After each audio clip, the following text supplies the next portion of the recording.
আজিৰ সভাৰ সভাপতি মহোদয়, এখন বিদ্যালয়ৰ সন্মানীয় প্ৰধান শিক্ষক দুলাল দেউৰী ছাৰ, শ্ৰদ্ধাৰ শিক্ষাগুৰুসকল আৰু এই বিদ্যালয়ৰ ছাত্ৰ সংসদৰ সন্মানীয় সদস্যসকল আৰু মঞ্চৰ উপবিষ্ট আই মাতৃ পিতৃসকল, অভিভাৱক অভিভাৱিকাসকল, এইখন বিদ্যালয়ৰ ছাত্ৰ ছাত্ৰীৰ লগতে বিভিন্ন বিদ্যালয়ৰ পৰা সমবেত হোৱা আজিৰ শিশু দেশৰ ভৱিষ্যত নাগৰিক, মোৰ মৰমৰ ছাত্ৰ ছাত্ৰীসকল, সকলোলৈকে মই শেহতীয়াকৈ হ'লেও মোৰ তৰফৰে পৰা আজি শিশু দিৱসৰ আন্তৰিক শুভেচ্ছা জ্ঞাপন কৰিছোঁ। আচলতে শিশু দিৱসৰ ইয়াতে শুভেচ্ছামূলক বক্তব্য বুলি কওঁতে ইয়াত আমাৰ মৰমৰ ছাত্ৰ ছাত্ৰীলে বহুতে আজি শিশু দিৱসৰ ওপৰত বক্তব্য ৰাখি থৈ গ'ল আৰু মই বেছি বাহুল্য নকৰোঁ সেই বিষয়ে। মই এই শিশু দিৱসটো উদযাপনৰ খুব সংক্ষিপ্ত ধাৰণা এটাহে মই দিব বিচাৰিছোঁ আৰু শিশু দিৱসটো কি কাৰণে উদযাপন কৰা হয়, ইয়াৰ লক্ষ্য আৰু উদ্দেশ্য কি, সেই বিষয়ে মই তোমালোকৰ আগত অকণমান দাঙি ধৰিব বিচাৰিছোঁ। আৰু যিসকলে এই বক্তৃতা বেয়া পায়, দৌৰি থকা আখৰেদি তেখেতলোকে গুচি গৈছে, মই তেখেতলোকক দৌৰ পৰা এই মাইক্ৰফোনৰ চাউণ্ডটো যিমান দূৰলৈকে যায় মই তেখেতলোকক তাৰে পৰা শুনিবৰ কাৰণে মই আহ্বান জনাইছোঁ। আচলতে শিশু দিৱসটো 1956 চনৰ 20 নৱেম্বৰৰ পৰাই ভাৰতবৰ্ষত শিশু দিৱসটো উদযাপিত হৈ আহিছে। কিন্তু যেতিয়া আমাৰ ভাৰতবৰ্ষৰ প্ৰথমজন প্ৰধানমন্ত্ৰী জৱাহৰলাল নেহেৰু 1964 চনৰ তেখেতে 27 মেত মৃত্যু হৈছিল, সেই বছৰটোৰ পৰা 1964 চনৰ 14 নৱেম্বৰ দিনটোৰ পৰাই জৱাহৰলাল নেহেৰুৰ মৃত্যু তেখেতৰ বাৰ্ষিকীটো আমাৰ ভাৰতবৰ্ষৰ শিশু দিৱস হিচাপে উদযাপিত কৰি আহিছে। ইয়াৰ মূল লক্ষ্য আৰু উদ্দেশ্য হ'ল ভাৰতবৰ্ষৰ প্ৰথমজন প্ৰধানমন্ত্ৰী জৱাহৰলাল নেহেৰু, তেখেতৰ এটা দেশবাণী আছিল যে আজিৰ শিশু দেশৰ ভৱিষ্যত নাগৰিক আৰু শিশুসকল হৈছে বাগিচাৰ কলিৰ দৰে। তেখেতলোকক আমি যেনেকৈ আপডাল কৰোঁ, যেনেকৈ ডাঙৰ দীঘল কৰি, ঠিক তেনেকৈ এই শিক্ষাকে সাৰোগত কৰি তেখেতলোকে দেশ শাসন কৰিব। মৰমৰ ছাত্ৰ ছাত্ৰীসকল, প্ৰত্যেক বছৰে আমি আমাৰ বিদ্যালয়বিলাকত আমি শিশু দিৱস উদযাপিত কৰি আহিছোঁ। ইয়াৰ লক্ষ্য উদ্দেশ্যটো বহুত বিশাল, আমি বুজি পাব লাগিব। ইয়াতে আমাৰ বহুতো অভিভাৱক অভিভাৱিকাই বহি আছে, মই আপোনালোকৰ উদ্দেশ্যে মই এটা কথা কৈছোঁ। আজি আমাৰ এইখন বিদ্যালয়ৰ সন্মানীয় শিক্ষাগুৰুসকলৰ লগতে ছাত্ৰ সংসদৰ তেখেতলোকৰ সহযোগত আজি এইখন বিদ্যালয় শিশু দিৱস উদযাপন কৰা হৈছে। এই উদযাপন যদি আমি সীমাবদ্ধ হৈ থাকোঁ, তেতিয়াহ'লে আমাৰ মূল লক্ষ্য আৰু উদ্দেশ্য কেতিয়াও সফল নহ'ব। আজি শিশু দিৱসৰ লগত এই দিনটোৰ সংগতি ৰাখি আমাৰ এগৰাকী মৰমৰ ছাত্ৰী ঊষাৰাণী দেউৰী, ইমান তেখেতে একক নৃত্য খুব সুন্দৰভাৱে উপস্থাপন কৰিলে। বৰ্ণ বৈষম্য, লিংগ বৈষম্য আমাৰ সমাজত যি অন্ধবিশ্বাস গতানুগতিকভাৱে চলি আহিছে, তাৰ বিৰুদ্ধে যি আমাৰ মৰমৰ ছাত্ৰী ঊষাৰাণী উপস্থাপন কৰি সেই খুব গুৰুত্বপূৰ্ণ। আৰু আমাৰ সমাজখনত ছোৱালী বুলি ক'লে অলপ আমি ঢিলা দিওঁ, ল'ৰা বুলি ক'লে ল'ৰাক আমি বেছি গুৰুত্ব দিওঁ। কিন্তু আজিৰ সমাজখন কিন্তু আমি যদি চাওঁ, এই গোটেই আমাৰ ভাৰতবৰ্ষখন নালাগে, গোটেই পৃথিৱীৰ বিশ্বৰ আমি তেখেতলোকৰ আমি চাওঁ, আমি যদি গোটেই বিশ্বৰ সূচাংক, ভাৰতবৰ্ষৰ সূচাংক আৰু অসমৰ বৰ্তমান শিক্ষাৰ যি আমি সূচাংক চাওঁ, ল'ৰাতকৈ কিন্তু ছোৱালীৰ মানে বেছি, ছোৱালীৰ শিক্ষিত হাৰটো বেছি হৈ গৈ আছে। সেই কথা অনুধাৱন কৰিব লাগিব। মৰমৰ ছাত্ৰ ছাত্ৰীসকল, মই বেছি বাহুল্য নকৰোঁ। গীতা ভাগৱতত ছাত্ৰ ছাত্ৰী বুদ্ধেশী এটা তাত বাণী লিখা আছে, সেই বাণীকে মই তোমালোকৰ আগত উপস্থাপন কৰিম, আমাৰ তাৰ বিষয়ে বুজাম। এগৰাকী ছাত্ৰ বা শিশু হ'বৰ কাৰণে 5টা গুণৰ অধিকাৰী হ'ব লাগিব। এইটো গীতা ভাগৱতত লিখা আছে।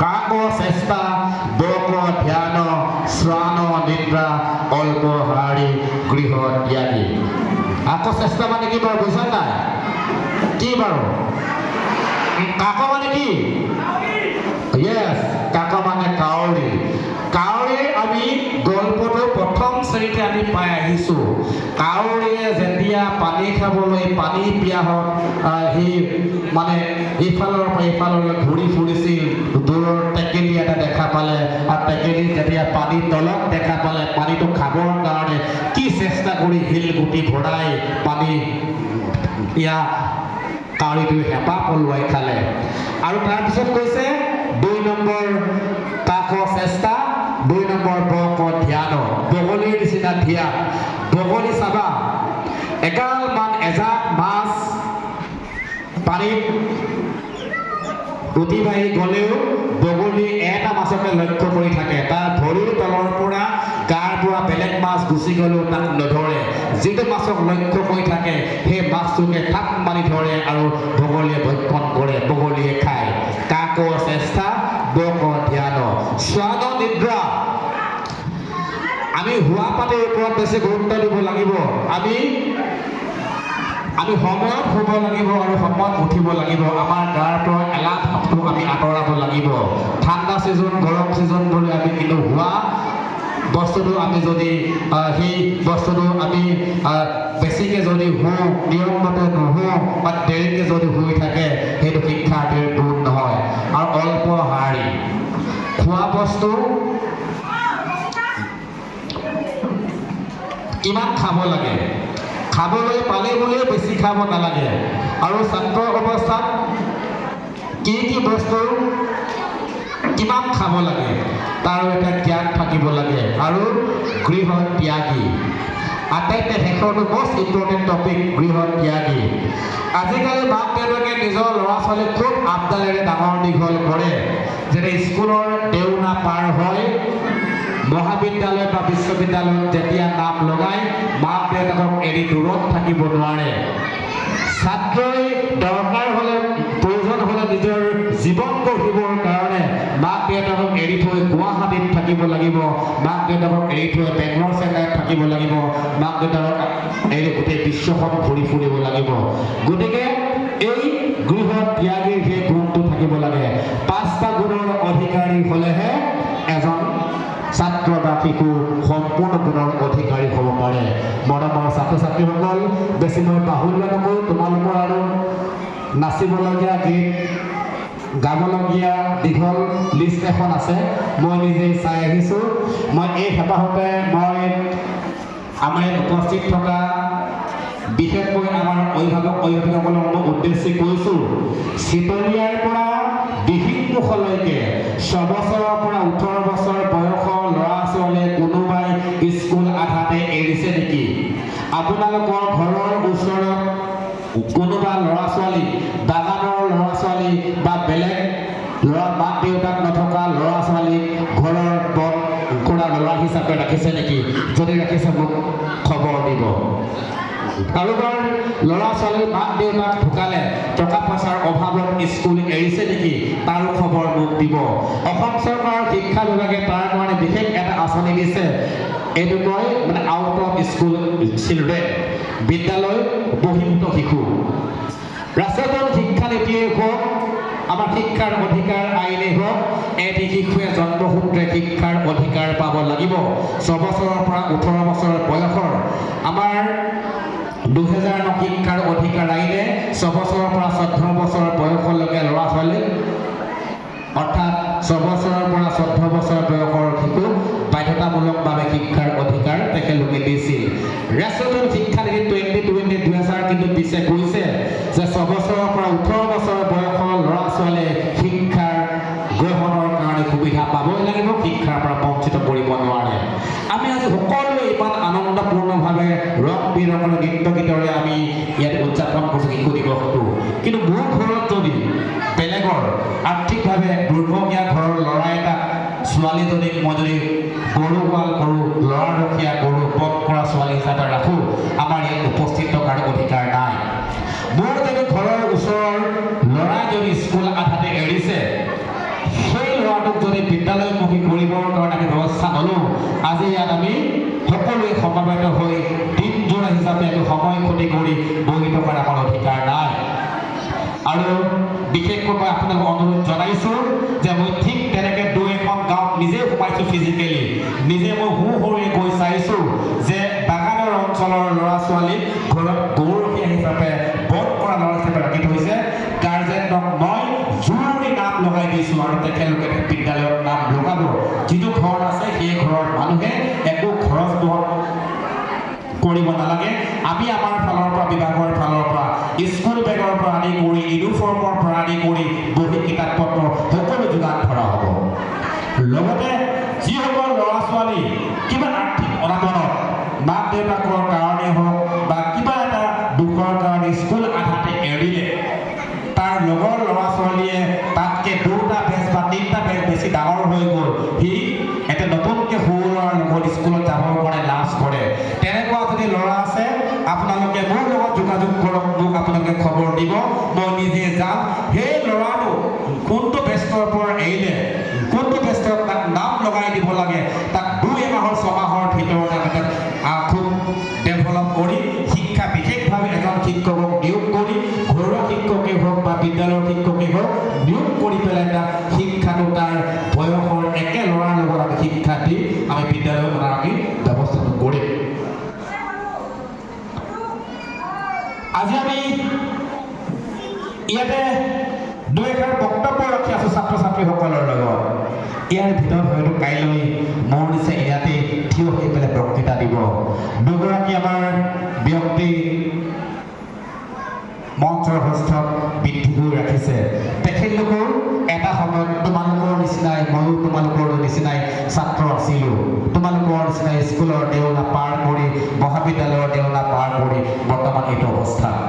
আৰু তোমালোকে জানা মিছাইলমেন APJ আব্দুল কালামে আৱিষ্কাৰ কৰা মিছাইল বমৰ টাইমিংটো দিছিল এইখন গাঁৱৰ দেউৰী সম্প্ৰদায়ৰ চিত্তৰঞ্জন দেউৰী। মই নামটো পাহৰিছিলোঁ, ছাৰৰ পৰা মই সুধিলোঁ যে APJ আব্দুল কালামে আৱিষ্কাৰ কৰা মিছাইলৰ টাইমিং বমটো কোনে দিছিল, মই নামটো পাহৰিছোঁ। আপোনালোকৰ কিন্তু দেউৰী সম্প্ৰদায় হয়।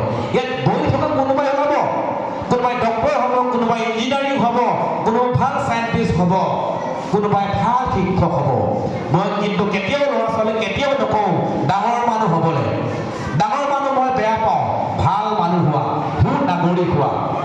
শিক্ষাৰ লক্ষ্য উদ্দেশ্য কেতিয়াও চাকৰি নহয়, শিক্ষাৰ লক্ষ্য উদ্দেশ্য কেতিয়াও চাকৰি নহয়।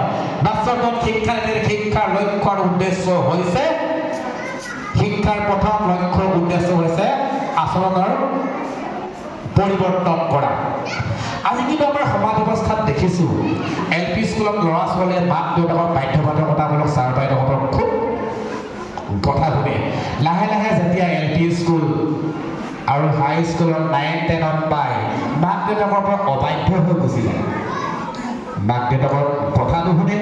আজিকালি আকৌ শিক্ষানীতি আকৌ ছেভাক স্পোকেন ইংলিছ বুলি কোৰ্চ এটা ওলাইছে, ল'ৰা ছোৱালী মোবাইলৰ হাতত দি পঠিয়াব লাগে। ৰাস্তাই ৰাস্তাই দেখোঁ ল'ৰা ছোৱালী কি বুলি কয়, টিকটক ৰিলছ বনাই থাকে। গতিকে সেই ব্যৱস্থা কিন্তু আমি অভিভাৱক হিচাপে খুব চোৱাটো দৰকাৰ। মৰমৰ ছাত্ৰ ছাত্ৰীসকল, মনত তোমালোকৰ পৰা সোনকালে বিদায় মাগিম, যিহেতু মোৰ ঘৰ বহুত দূৰ জানাই।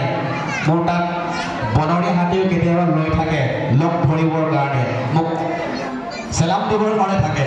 চেলুট দিয়ে বনৰীয়া হাতী, ছাৰ আহি পালানে? পালোঁ। চেলুট দিবলগীয়া হয় আমাৰ কেতিয়াবা মাজে মাজে। ৰাস্তা আমাৰ খুব দুৰ্গম ৰাস্তা, মই তোমালোকৰ পৰা এৰিছোঁ। শেষত মই এটা কথাই কওঁ, লক্ষ্যধৰ চৌধুৰী মোৰ লক্ষ্য। আমি যেতিয়া LP স্কুলত আমি যেতিয়া পঢ়িছিলোঁ 4ৰ্থ শ্ৰেণীত মোৰ লক্ষ্য বুলি কবিতা এটা আছিলে, মোৰ লক্ষ্য। তাৰে এটি ভক্তি আওৰাই মোৰ আজিৰ দিনটোৰ শিশু দিৱসৰ ওপৰত বক্তব্য সামৰণি মাৰি, মই হ'ম জলহল্লাৰ পৰাধীনতাৰ সাগৰ সাঁতুৰি তৰিঞ্জৰ পাৰলৈ, মই হ'ম জলহল্লাৰ। মই সদায় তোমালোক সকলোলৈকে মোৰ আন্তৰিক শুভেচ্ছা জনাইছোঁ। একেবাৰে শেষত মই স্বৰ্ণীয় ভাষাৰে বাজাৰ শুদ্ধ বা বাজাৰ সংখ্য বাজাৰ বিদং ফুল অসম আকৌ